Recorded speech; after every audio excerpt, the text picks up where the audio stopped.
This is the Infiltrators Scary Stories. Tonight, 3 true and terrifying stories from people who work the night shift. Join us for a bizarre, disturbing time with these 3 stories.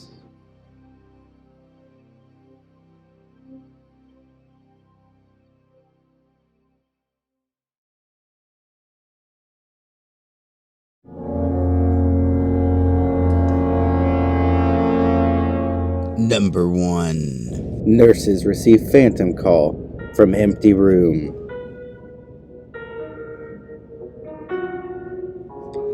I was a transporter in a hospital.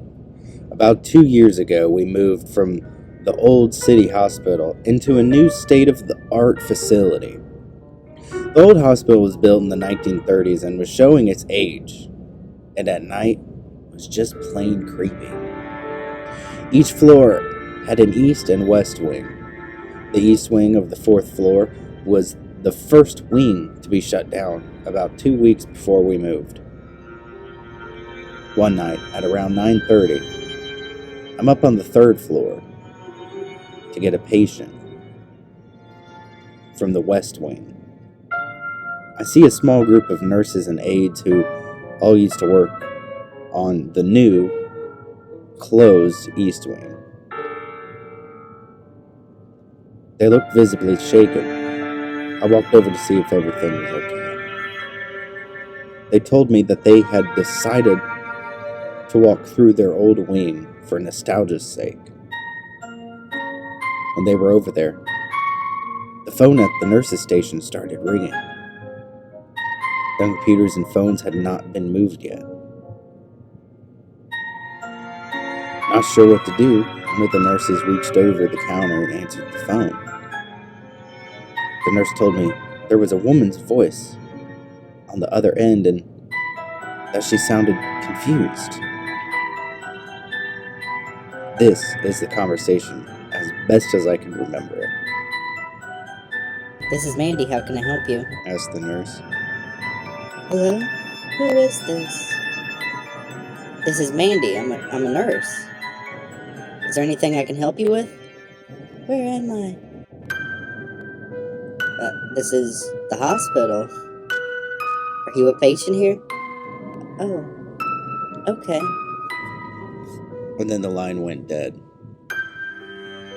That's when the nurses finally looked at the screen on the phone to see where the call was coming from. The phone gave the room number directly next to the nurse's station. The rooms by this point had all been cleared out, and the phones were removed. They could see directly into the room and see that there was nobody in there. That's when they bolted toward the west wing where I was getting off the elevator. I avoided that ring for the rest of my time there. Number 2. A man pulls up to a truck stop with a dead woman in the passenger seat. I had just graduated high school.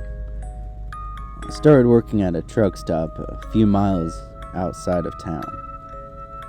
I usually worked evenings, but I had to switch shifts that night with some guy.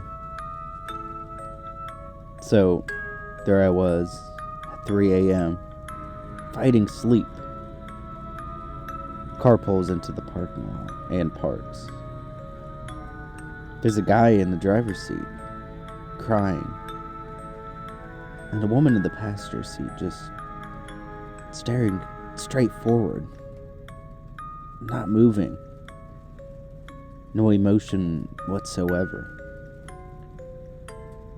They sat there for what seemed like an hour. Then the guy gets out and comes in, grabs a few random items and puts them on the counter. The whole time he's looking around, checking for other people. There was no one but us for miles.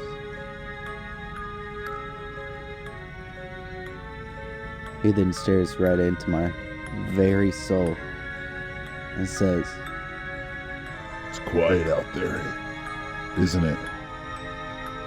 So quiet you can almost hear the angels singing.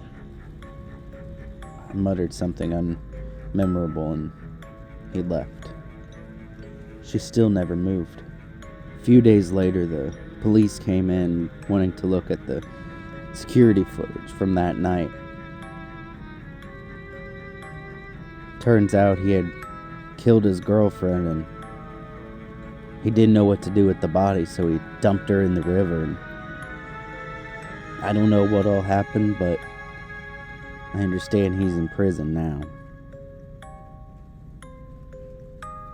That was the worst experience I had ever had. Most of the time, nobody ever came in, but this time, it was different.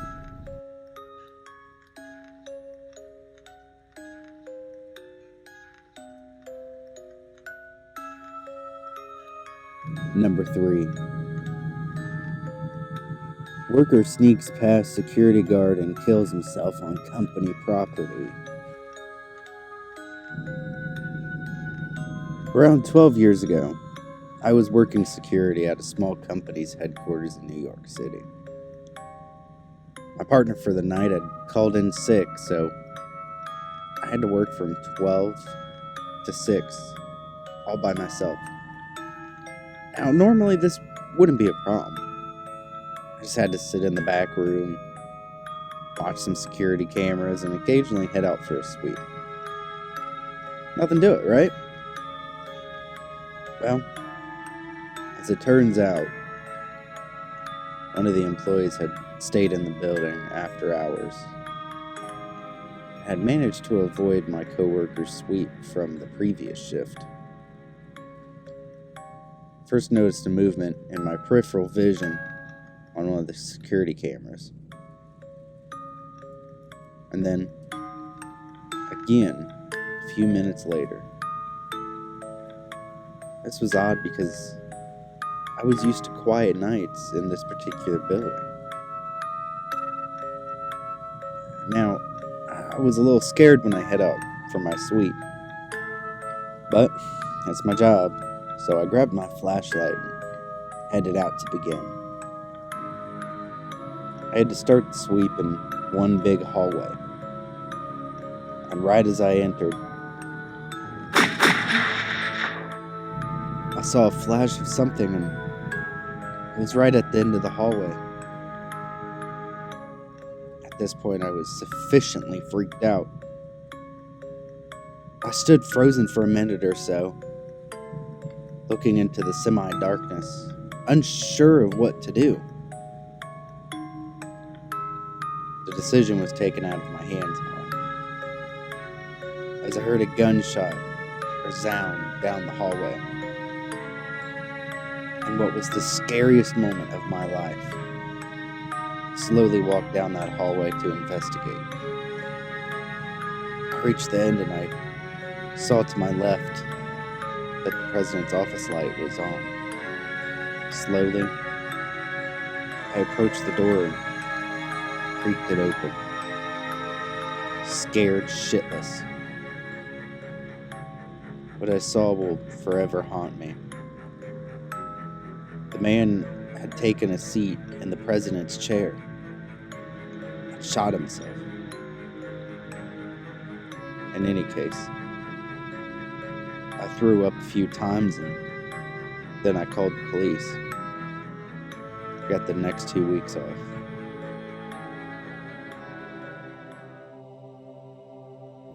Thanks for joining us for this episode of The Infiltrators Scary Stories.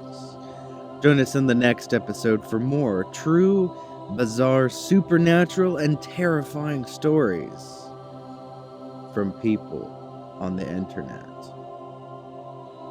Don't forget to like, comment, and subscribe on this, and follow the podcast. Listen to it wherever you like to get your podcasts. We're available on iHeartRadio, Apple Podcasts, Google Podcasts, Amazon Podcasts, and so many more.